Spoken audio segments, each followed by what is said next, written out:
What is up, you guys? Welcome back to day 5 of the 12 days of Wolfmas, where I play 12 sessions and all the profits I give back to you guys. All you have to do is be a subscriber, hit the like button, and then leave a comment down below.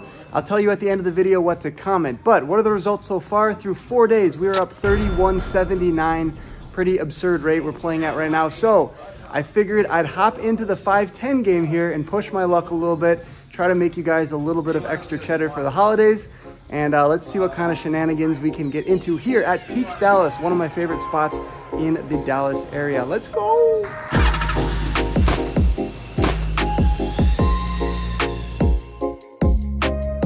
We're into the 5-10 for $2,000 and we're taking the biggest shot so far on the challenge.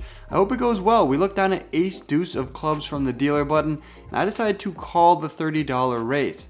2 other people do as well, and that leads us 4 ways to a flop, which comes 9-8-7 with 1 club. The action checks to me and I debate going for a bluff, but decide better of it and check behind. That brings in an action card on the turn, at least for myself. It's the 3 of clubs. Clint leads out for $50 and I put in the call. Raising makes a little bit of sense as well. However, just calling, trying to get to a river, and then piling the money in can't be a bad route as well. Tom decides to take the aggressive route and check raise to 275. He has a pair of 7s and a gutter to the straight. When Clint puts in the call, I can't be going anywhere. I have the nut flush draw, and I put in the call as well. Looking to obviously spike a club on the river, but it looks like an ace would also do the trick as well. The river's a dud. It gives Tom 3 of a kind, doesn't help me in the slightest. He decides to overbet. Clint gets suspicious and puts in the call. I'm out of the way, and Tom's going to take it down with trip 7s. Oh boy, Jason's got the diamonds covered, and then Wolfgang with the queens. With a deep stack too, about to topped up. Another cold forehand. Alright, I've already lost $300 of the profit so far, but no worries, pocket queens are here to sweeten up our night. We make it $250 to go over a raise from Never Quit, and it looks like Clint is going to get in there with king queen of diamonds. Never Quit calls as well. We're off to a flop, which comes 10-8-7 with 2 hearts. In position on both opponents, I expect them to check it over to me. However, the hijack fires out for $400 and I decide to put in the call. I think raising is a little bit weird because they could easily have jack 9 or any of the sets or 2 pairs that are out there. I'm the only one to put in the call and we're off the turn, which comes the disaster card, the 9 of hearts. I say disaster because it just completes so many things. Jack 10 gets there. There's 2 pair combos like 10-9 and 8-9 that have me beat. However, I do have a gutter to a straight flush. The Jack of Hearts would be a nasty card to see. Never Quit checks it over to me and I debate going for a bet with my Queen of Hearts. However, I think there's a small chance I will get check raised, and I don't really want that to happen, so I decide to check behind, bringing in the river, which comes the 4 of hearts. So now in case I was up against a set, straight, or 2 pair, we sucked out on the river. But when he checks it over to me, I decide to go small. All of those hands I just mentioned that I sucked out on the river aren't going to want to call a large bet. Instead, a $400 bet, exactly like what I made it, would tempt them enough just to put in the call. But as you can see, he only has top pair, and I don't think that's good enough to put in the 400. Makes a disciplined fold, and look at that. I've made back a few $100 for you guys in hand number 2. Right, Jason makes it 75 to go with king queen off. I 3-bet him to 225, and Tom from across the pond decides to come in for the cold 4-bet to $500. Unfortunately for us, Clint in the straddle picks up ace king offsuit and 5-bet shoves his entire 2.4k stack in the middle.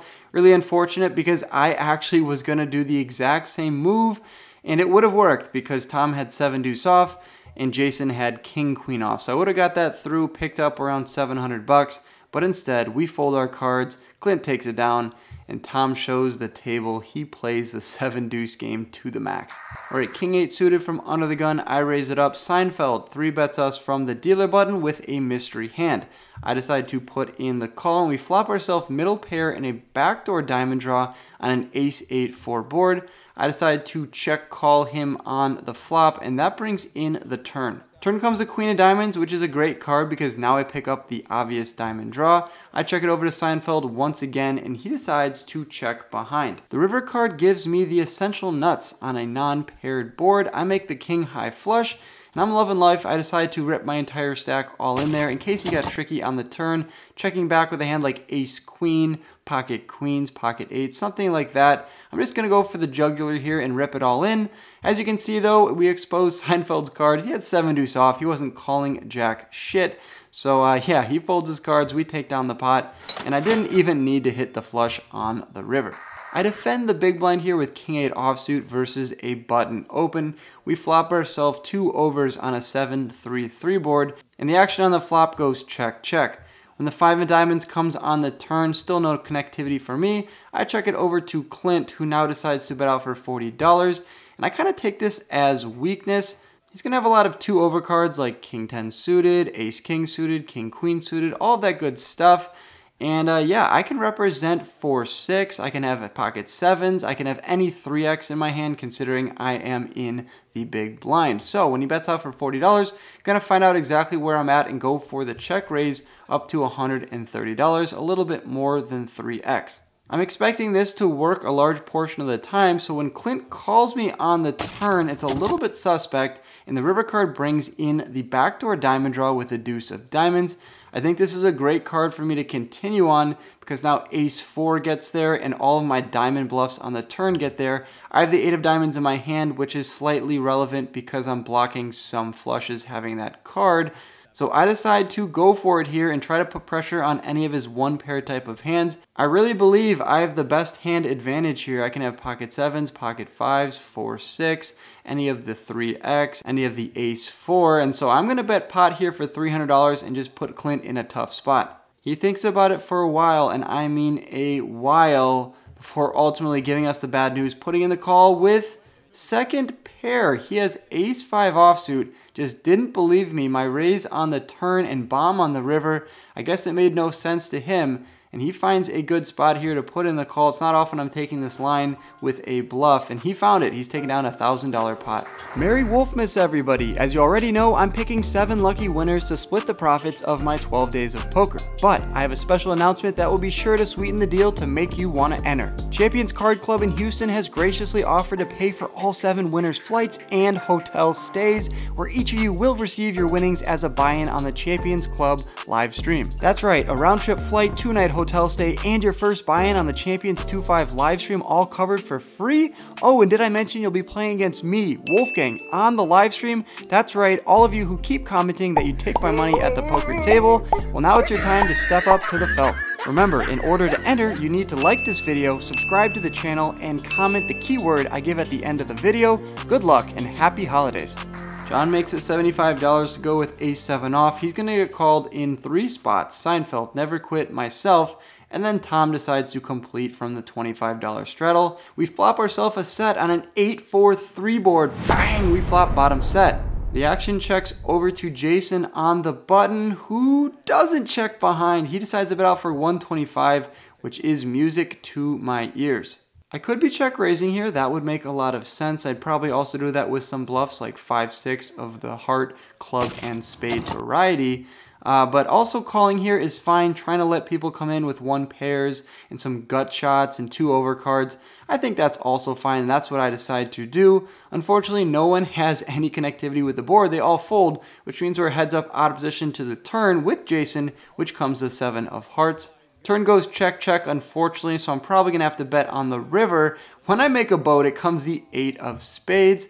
I decide to actually check here and get tricky. If he has an 8, he's definitely going to bet it. If he has a 7, he might also bet it as well. And a lot of his bluffs on the flop aren't going to bet or call. So I don't think checking here is actually the worst play. I can check raise and get more money in versus an 8. Whereas if I just bet it for like $500 myself, he'd probably just call with his 8 instead of raising. So trying to get the maximum here versus his best hands, I check it over to Never Quit, who snap checks behind because he has Jack 4 suited and had just 1 pair. We're taking down that pot, but when you flop a set and river a boat, kind of expect to make more than $600.